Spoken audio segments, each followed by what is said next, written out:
In this video, I'd like to introduce you to just a few basic concepts from the world of Marxist literary theory, and then in a separate video, we'll see if we can apply some of these ideas to William Wordsworth's poem, I Wandered Lonely as a Cloud.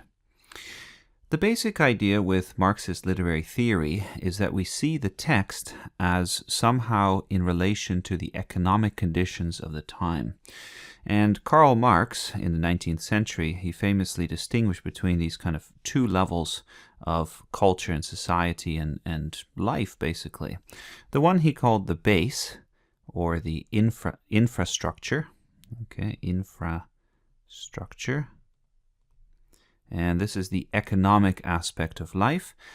This indicates the tools that we use, the way we organize ourselves in terms of having a boss and a worker, let's say. It includes technological change and innovation, how you work, how work is organized. All of these aspects are part of the base. And Marx has very specific terms for these things, right? He talks about means of production, forces of production, relations of production, and so on. But we just want the basic idea here that we have this kind of economic reality that tells us how we work. And then above that is the superstructure. So the superstructure is somehow affected by this. And super means above or on top. So Marx's basic point is that somehow, historically, economics influences everything else in life. And the direction of this then is always upward, right? The influence is from economics to the superstructure. So if we were to say what's in the superstructure, we would say, well, it's everything including politics, law, theology, literature, right, entertainment. Basically anything that involves what Marx would say is consciousness. This is the phrase or the word that he uses. Consciousness. And there's a very famous quotation which I'll read to you. He wrote, "It is not the consciousness of men that determines their being, but on the contrary, their social being that determines their consciousness." And by social being, Marx really was referring to this kind of base or infrastructure, right? Their social, or we might say their economic being, their social being. And that influences consciousness. So sometimes it's easier just to give an example of this. And let's say that you're living in some kind of, agricultural society in the past, and you have a lot of sheep, right? You have sheep and you have flocks and you shear them, and this is part of your livelihood. So let's say that you have sheep and this is part of the base, right? This kind of agricultural society. Well, what kind of effect is this going to have on the superstructure? Marx would point out that if, let's say, you're living in ancient Israel and you're part of a Jewish society, you might have a particular conception of God, and you might compare him, let's say, to a shepherd. If you think of Psalm 23, "The Lord is my shepherd, I shall not want." Well, Marx would say it's a direct result of having this kind of society. And if you change the society a little bit, then the parameters change as well.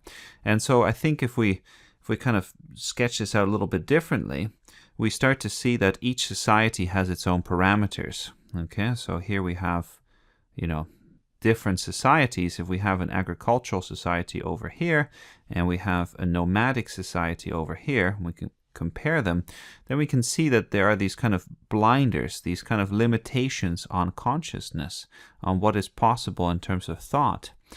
And an agricultural society might have a very different sense of divinity or the divine than a nomadic society. An agricultural society might have gods that are fertility gods, let's say. Okay, so we're going to get some fertility gods over here. But a nomadic society might instead have a god that's involved with trade, let's say. Trade god. Or a god that's involved with, marriage, right? Because to a nomadic society, making marriages with different cultural groups and fostering those relationships might be really important. And the point then is that our consciousness, if we think of this as like the thoughts that we have, and these kind of come bubbling up from the bottom, then you can see that there are these limitations. An agricultural society is not necessarily going to have this kind of consciousness simply because of its economic kind of reality. And that level of determinism, where one thing determines another, is traditionally called historical materialism. So Marxist theory is usually referred to as historical materialism, although this is not a term that Marx used so much as how his theory has often been labeled.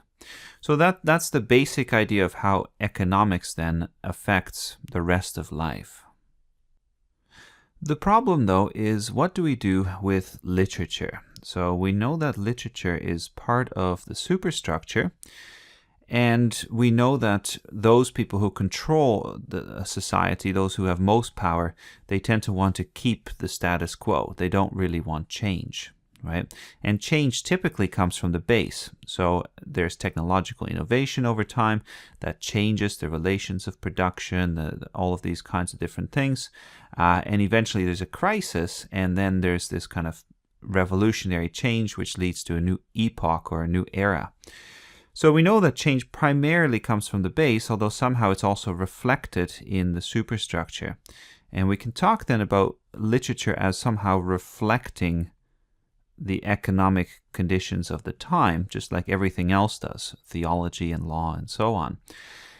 But that can be a bit of a naive theory of history, right? And Marx tended to be a little bit naive about how literature related to economics. He tended to call literature simply propaganda. So literature then is a kind of propaganda. Propaganda. And it's a propaganda for the ruling classes. They write a literature that they like and that they want the masses to kind of, enjoy. If you think, for instance, about a feudal society, so a medieval kind of society, we have lots and lots of stories about knights doing brave things and usually rescuing peasants from a bad fate. You can definitely see there that Marx is right, that there is a sense in which those who control the production of literature create literature that's in their own favor, right? That paints them in a positive light. But there is some problem with this because literature is often also very revolutionary. And how do we account for this? Well, Marx had some trouble with this. And as soon as you start thinking about history and historical change, you can see some of the problems he runs into. So let's think about this in relation to history then. Let's say that we have a number of historical epochs in a row here. And we can give names to these. So Marx famously said that the most important epochs are the feudal epoch, the capitalist epoch, capitalism, and then that would eventually lead to communism, of course, although we haven't quite seen that successfully. Within these different epochs, we can also talk about specific eras, right? We can talk about late capitalism if we want. So we might split this up even more. But let's just talk very broadly about a larger epoch. Well, in this particular epoch, we could talk about what's referred to as a kind of hegemony. A hegemony, sometimes also hegemony, depends on who you talk to. A hegemony is that kind of dominance culturally and socially of one group over another. That can be through culture, it can be through politics, it can be through all sorts of things. But hegemony is this kind of domination through discourse and through law and so on. How does that work if there's only one dominant group? Well, then it would indeed be propaganda. But what happens over time when you have this kind of contestation, when people are fighting with each other? If literature is somehow propaganda, if literature is over here, then as soon as there's this kind of crisis point, right, what happens? Marx tended to say that literature takes a little while to catch up.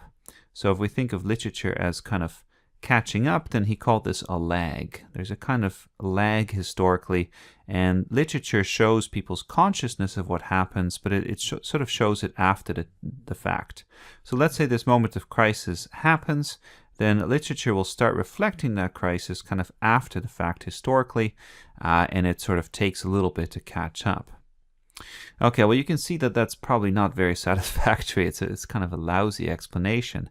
And later Marxists were at pains to kind of clarify this and to create a better explanation. So I'm just going to give one example of a Marxist who came up with a different explanation, and this Marxist is Raymond Williams.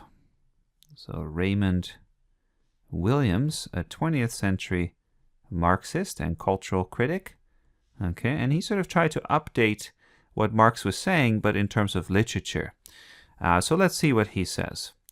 Raymond Williams argues that within any kind of society, so if we think about history again, within any society we actually have multiple hegemonies, and that sort of solves the problem.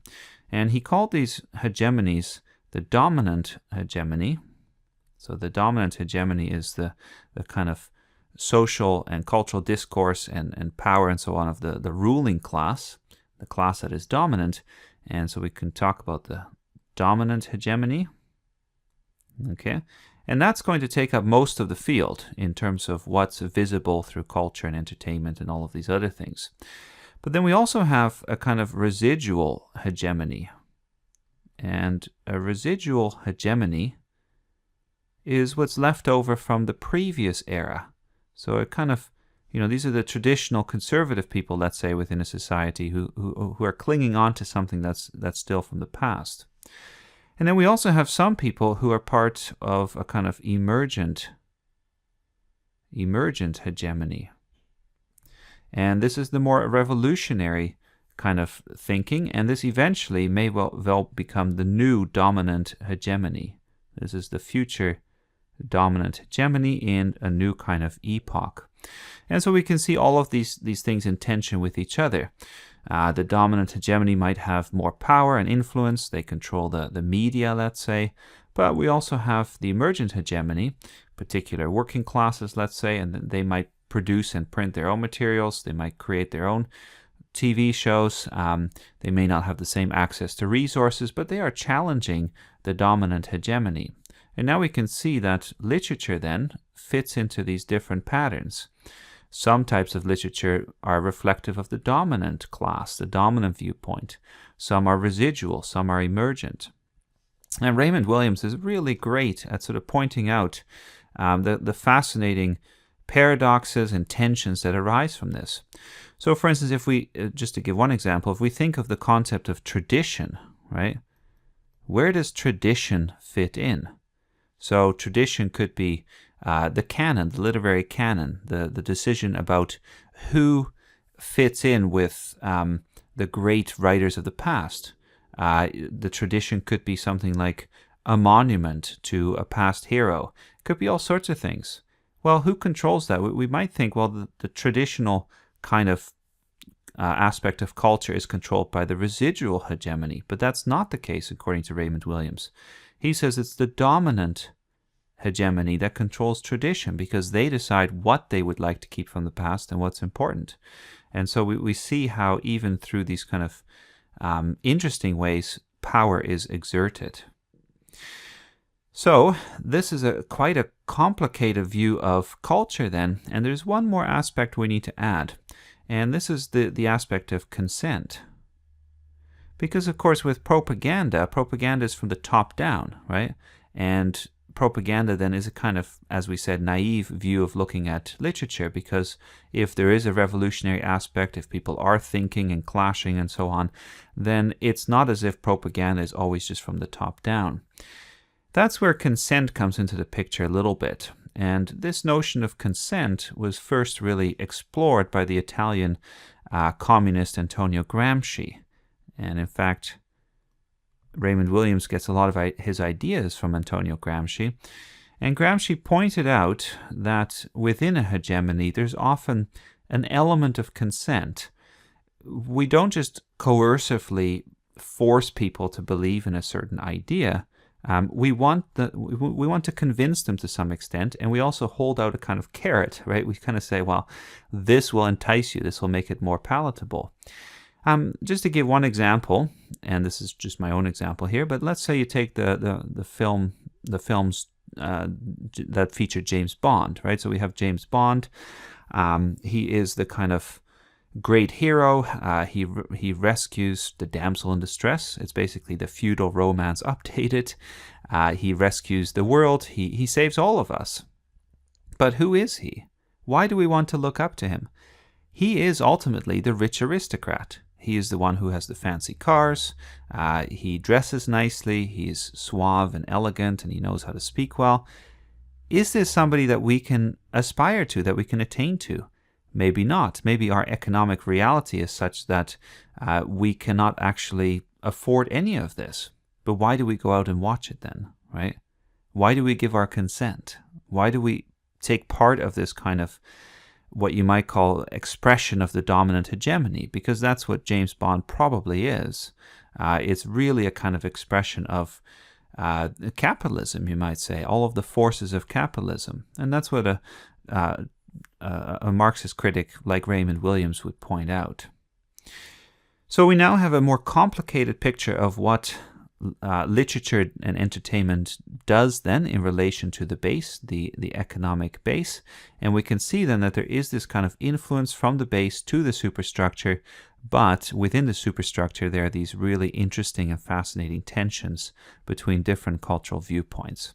And in a different movie, we'll have a look at how William Wordsworth's poem I Wandered Lonely as a Cloud expresses some of those kinds of tensions.